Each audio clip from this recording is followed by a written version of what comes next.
नमस्कार, मेरा नाम वंदना अग्रवाल है। मैं भारती ग्रुप ऑफ कॉलेज दुर्ग से हूँ।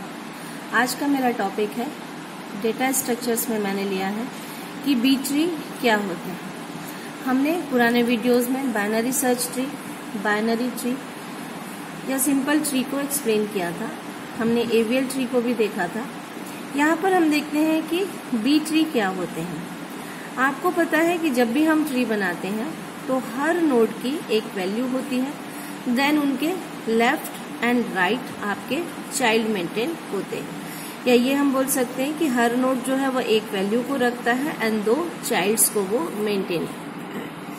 मेंटेन करता है। लेकिन बी ट्री जो है वह एक ऐसा सेल्फ बैलेंस्ड सर्च ट्री होता है जिसमें हर नोड जो है वह मल्टीपल वैल्यूज को स्टोर कर सकता है।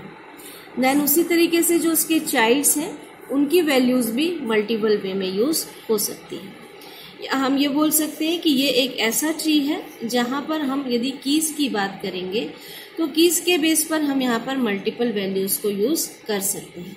यह सबसे पहले जो है वो 1972 में डेवलप की गई थी, जब 1972 में इसको बेयर एंड मैकक्रैक नाम के वैज्ञानिक्स ने डेवलप किया था। पहले हम इसको height balanced ambit search tree भी बोलते थे।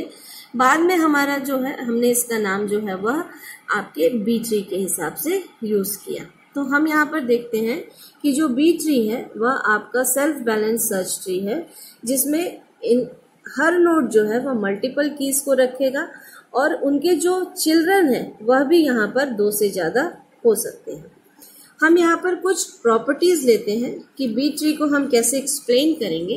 तो यहाँ की सबसे पहली जो प्रॉपर्टी है, यहाँ पर देखिए कि all leaf nodes must be at same level. मतलब यहाँ पर जितने भी लीव्स होंगे वह सब आपके सेम लेवल को मेंटेन करेंगे। यहाँ पर लेवल 0 हो, 1 हो, 2 हो, 3 हो, आगे कैसे भी हम लेवल्स लें, सब में लीफ नोड जो है वह आपके हर चाइल्ड के सेम लेवल पर मेंटेन होंगे।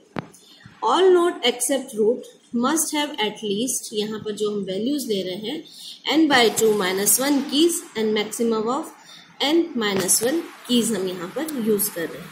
जितने भी नोड्स हैं वहां पर एटलीस्ट उनकी जो m/2-1 कीज हो सकती हैं और मैक्सिमम जो कीज होगी वो m-1 होगी। All non leaf nodes except the root must have at least m/2 childrens. जो उसकी m की वैल्यू रहेगी उसके बेस पर हम उसके चिल्ड्रंस को मेंटेन करेंगे। If root node is a non leaf node then it must have at least 2 children. A non-leaf node with n-1 key must have n number of children. All the key values in a node must be in ascending order. That means यहाँ पर आपके की उनके childs की value कैसी रहेगी, then उसके बाद में हम यहाँ पर एक असेंडिंग ऑर्डर को मेंटेन कर चलते हैं। अगर हम बी ट्री का एक एग्जाम्पल लेते हैं तो देखिए यहाँ पर एक ट्री हमने बनाया है जिसमें जितना भी वैल्यू आप यहाँ पर चेक कर रहे हैं वह left and right sub tree में मिनिमम एंड मैक्सिमम वैल्यू के आधार पर ही बनाया गया है। यहाँ पर यदि नोड्स में एक से ज्यादा वैल्यू है और उनके चाइल्ड्स मेंटेन हो रहे हैं तो उनकी वैल्यू जो है वह यहाँ पर बिलो मैक्सिमम या बिटवीन वैल्यू के हिसाब से मेंटेन हो रही है। लेकिन जो लीव्स है वह सारे के सारे आपके एक ही लेवल पर बनाए गए हैं। यहाँ पर देखिए 30-70 हमने यूज किया है। तो जो 30 है यहाँ पर देखिए ये 3 पोर्शन हमने लिए हैं तो यहाँ पर भी 3 पोर्शन है। लेकिन जो 30 से हमारा डेटा यूज हो रहा है दैट इज 8, 25 एंड यहाँ पर हम लेंगे तो 8 से फिर हम ले रहे हैं 1, 3, 7। ये जो पूरी वैल्यूज हैं ये हमारी बिलो ही चल रही है। 25 हमने लिया है वह हम मिड वैल्यूज के हिसाब से ले रहे हैं। तो यहाँ पर जो वैल्यूज है वह आपके जो है वह 25 को मेंटेन करके हो रही हैं। यहाँ पर जो वैल्यूज है 15, आपकी 21 एंड आपकी 23। ये वैल्यू भी देखिए 25 के हिसाब से बिलो है, मिड में है या राइट में है, लेफ्ट में है, उस हिसाब से मेंटेन हुई है।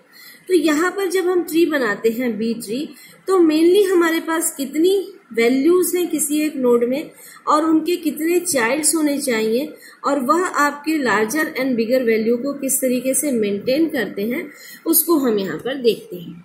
ऑपरेशंस आपको पता है, searching, insertion and deletion, 3 operations ही हम परफॉर्म करते हैं। जब हम यहाँ पर एक बी ट्री पर हम यहाँ पर सर्चिंग करेंगे तो सबसे पहले हमारे यूजर द्वारा एलिमेंट को हम रूट नोड से चेक करेंगे। यदि रूट नोड पे हमारा डेटा मिल जाता है तो हम उसको फाउंड एलिमेंट बोलेंगे। लेकिन रूट नोड पर भी हमारी एक से ज्यादा वैल्यूज हैं, तो यहाँ पर हर वैल्यू के साथ हमको एलिमेंट को चेक करना पड़ेगा। देन अगर हमारा एलिमेंट नहीं मिलता है तो फिर उसकी मिनिमम और मैक्सिमम वैल्यू या बिलो एंड लार्ज वैल्यू के हिसाब से हम लेफ्ट की तरफ मूव करेंगे या राइट की तरफ मूव करेंगे, ये हमको चेक करना पड़ेगा। देन उसके बाद में इसी प्रोसेस को हम रिपीट करेंगे। मीन्स यदि हम लेफ्ट सब ट्री में भी जाते हैं तो अगेन वहां पर जो नोड है उसमें मल्टीपल वैल्यूज होंगी, तो हर वैल्यू के साथ में हम इसको चेक करेंगे एंड देन फिर हम उसके हिसाब से लेफ्ट और राइट वैल्यू में मूव करेंगे। तो यहाँ पर जब हम सर्च करते हैं तो हर नोड पर जितनी वैल्यूज हैं पहले हमको हर वैल्यूज के साथ में आपका डेटा यहाँ पर सर्च करना पड़ेगा। देन उसके बाद ही हम यदि फाउंड नहीं हो रहा है वह एलिमेंट तो हम लेफ्ट में मूव करेंगे या राइट में मूव करेंगे, ये हम डिसाइड करेंगे। यदि हम पूरे लीव्स में पहुंच जाते हैं और हमारा डेटा मैच नहीं होता है तो नो फाउंड या नो मैच्ड एलिमेंट का हम मैसेज डालेंगे, या फिर हमको जहां जिस पोजीशन पर वह डेटा मिलेगा उसकी पोजीशन के हिसाब से हम एलिमेंट को यहाँ पर फाउंड करके शो करेंगे। इंसर्शन ऑपरेशन हम लेते हैं अपने बी ट्री के ऊपर। इसके भी स्टेप्स है। सबसे पहले आप देखिए कि आपका जो डेटा है वह जैसे ही आप इंसर्ट कर रहे हैं तो आपकी ट्री एम्प्टी है या फुल है। यदि वह एम्प्टी ट्री है तो हमारा जो पहला एलिमेंट है वह रूट एलिमेंट कहलाएगा एंड देन उसके बाद हम यहाँ पर इंसर्शन स्टार्ट करेंगे। सबसे पहले देखिए हमने यहाँ पर एक 1 डेटा लिया है। 1 को जैसे ही हमने डाला हमने यहाँ पर उसका ये एक स्ट्रक्चर बनाया है कि 1 जो है वह यहाँ पर इस तरीके से शो हो रहा है। नेक्स्ट एलिमेंट जब हम 2 डालेंगे तो वो 1 and 2 पोर्शन पे मूव होगा। लेकिन जैसे ही हम थर्ड एलिमेंट डालते हैं, थर्ड एलिमेंट डालने से हमको इसको स्प्लिट करना पड़ेगा। 2 यहाँ गया, 1 and 3 अगेन ये पोजीशंस आप देखिए। देन उसके बाद में हमने 4 डाला तो ये पोजीशन यहाँ सेट हो सकती है, तो 4 आपका यहाँ पर मूव होगा। लेकिन जैसे ही हम 5 डालते हैं हमको आपके जो वैल्यू है उसको चेंज करना पड़ेगा, क्योंकि यहाँ पर 3 वैल्यूज हो जाएंगी। तो 4 को हम ऊपर शिफ्ट कर रहे हैं तो 2 and 4 हो गया, देन 1, 3 and 5। अब हम इसके अकॉर्डिंग कोई भी वैल्यू लेंगे, तो जैसे हम मान लीजिए 1, 2, 3, 4 सिक्वेंशली ले रहे हैं, तो अब हम 6 लेते हैं सपोज। तो 6 के लिए यहाँ पर हमारे पास पोजीशन है, लेकिन जैसे ही हम 7 लेंगे यहाँ से वैल्यू हमको स्प्लिट करनी पड़ेगी। हम जब वैल्यू यहाँ से स्प्लिट करते हैं तो देखिए हमारा 7 इंसर्ट होगा ब्लैंक के साथ, 6 ऊपर जाएगा, 5 यहाँ, एंड जो 4 था हमारा वह स्प्लिट होके ये 2 जो है वह नीचे मूव हो रहा है। तो 4, 2, 1 and 3 हमको दिखाई दे रहा है। देन यहाँ पर 6, 5 and 7। हर जगह आपको अपने ट्री को यहाँ पर बैलेंस्ड भी करना है। देन उसके बाद में उनके नंबर ऑफ कीज कितने हैं वह आपको चेक करते हुए चलना है। जितनी भी वैल्यूज है वह की के हिसाब से ही यहाँ पर मेंटेन होंगी। देन हम 8 इंसर्ट करते हैं, देन इट्स ओके। बट हम 9 इंसर्ट करते हैं तो 8 को हम ऊपर शिफ्ट करेंगे, लेकिन अभी भी हमने स्प्लिटिंग नहीं किया है, हमने 8 को ऊपर जस्ट शिफ्ट किया है। देन उसके बाद में यदि हम 10 लेते हैं तो 10 आपका यहाँ पर इंसर्ट हो जाएगा। तो कितनी हमारी कीज है, हर नोड की हमारी कितनी वैल्यू है और हम उनकी कितनी कीज रख सकते हैं, उसके हिसाब से हम यहाँ पर बी ट्री को मेंटेन करते हैं। बी ट्री पर इंसर्ट करते समय हमको केवल मल्टीपल वैल्यूज यहाँ पर होने के कारण हर चाइल्ड जो है वह कितनी की को रखेगा उस की के हिसाब से ही हम यहाँ पर वैल्यू को इंसर्ट करेंगे। यदि हमारी चाइल्ड की ज्यादा हो रही है तो हम फिर यहाँ पर स्प्लिटिंग प्रोसेस में जाएंगे और स्प्लिटिंग प्रोसेस में फिर वही हम अपना लार्जर एंड मिनिमम वैल्यू के हिसाब से लेफ्ट सब ट्री मेंटेन करेंगे या राइट सब ट्री मेंटेन करेंगे, उसके बेस पर हम यहाँ पर ट्री को बनाएंगे। तो यहाँ पर हम बोल सकते हैं कि जो बी ट्री है वह एक सेल्फ बैलेंस ट्री है, लेकिन इसकी जो मेन प्रॉपर्टी है वह ये है कि हर नोड जो है वह एक से ज्यादा वैल्यूज को रखता है और हर वैल्यू के हिसाब से उनके चाइल्ड्स मेंटेन होते हैं।